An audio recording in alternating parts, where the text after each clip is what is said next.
Number 1. The last veteran of the Battle of the Little Bighorn. Iron Hale, who died in 1955 at the age of 96, was the last known Lakota Sioux survivor and probably the last veteran, from either side, of the Battle of the Little Bighorn. Iron Hale was 17 or 18 on June the 25th, 1876, the day of battle. After the battle, he followed Sitting Bull across the border into Canada, later returning to South Dakota. Iron Hale was present at the Wounded Knee Massacre in 1890. He was shot 3 times, twice in the back. His mother, father, wife, and infant child were all killed. Iron Hale changed his name to Dewey Beard when he converted to Christianity. Number 2. The most accurate representation of Custer's last stand. In 1877, a 25-year-old Edgar S. Paxson arrived in Montana. Nearly 25 years later, the frontier artist completed what many regard as the best pictorial representation of the battle, a 6 by 9 foot painting he called Custer's Last Stand.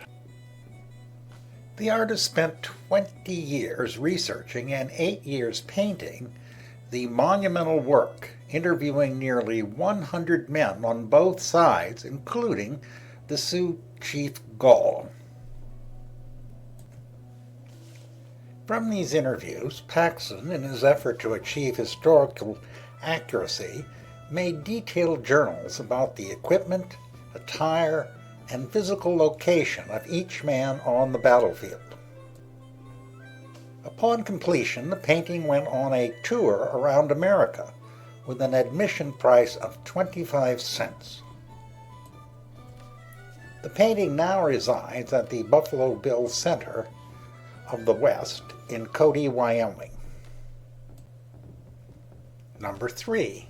The enlisted men's petition in support of Major Reno. After the Battle of the Little Bighorn, a petition dated July 4, 1876, was sent by the enlisted men of the 7th Cavalry to the President and Congress of the United States.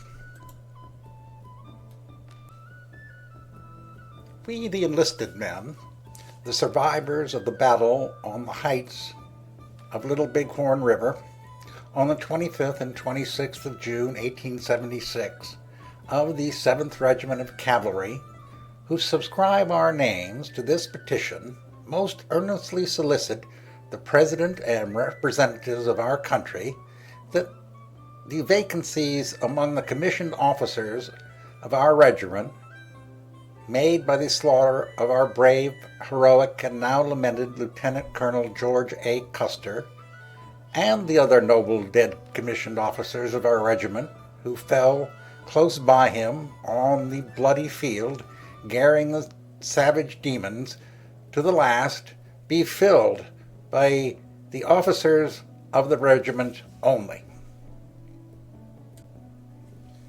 That Major M.A. Reno be our Lieutenant Colonel, since Custer killed. Captain F.W. Benteen, our Major, since Reno promoted. The other vacancies to be filled by officers of the regiment by seniority.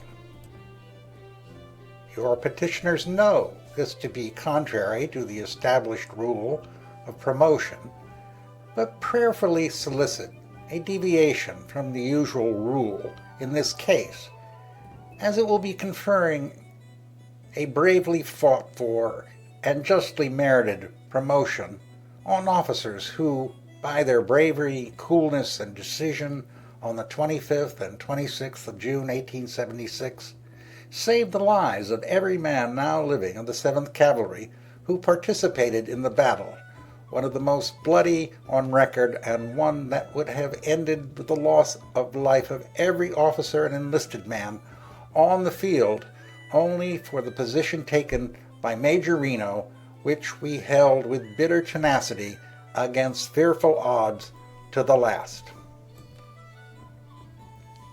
Number 4. Custer's Last Fight and Anheuser-Busch. In 1884, the artist Casley Adams completed a painting he named Custer's Last Fight. The painting was sold to John Ferber, the owner of a saloon in St. Louis, Missouri, where the picture was prominently displayed. The brewer Adolphus Busch acquired the painting and the saloon in 1892 when Ferber went broke. Busch commissioned Otto F. Becker to produce lithographs based on the painting to be used as advertising in saloons all over America. The first advertising prints appeared in 1896 with a run of 15,000 prints. There have been 18 subsequent editions, with over 1 million copies having been produced. The original Adams painting was destroyed by fire on June 13, 1946. Number 5. The Custer Legend and Arlington National Cemetery. Custer is buried at West Point, but some of those involved in his story are buried at Arlington. Frederick Benteen, one of Custer's officers, who some claim abandoned Custer to certain death by not rushing to his aid immediately when he received an order from Custer to come quick, is buried at Arlington National Cemetery. William W. Belknap, a Civil War brigadier general, who later served as Secretary of War during the Grant administration, is buried here too. By 1875, allegations of bribery surrounded Belknap.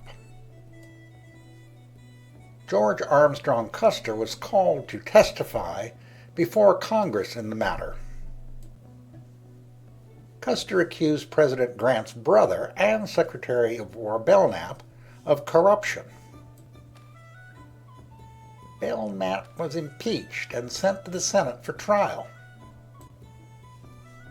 A furious President Grant stripped Custer of overall command of the column chosen to subdue the Sioux and placed him under the command of Brigadier General Alfred Terry.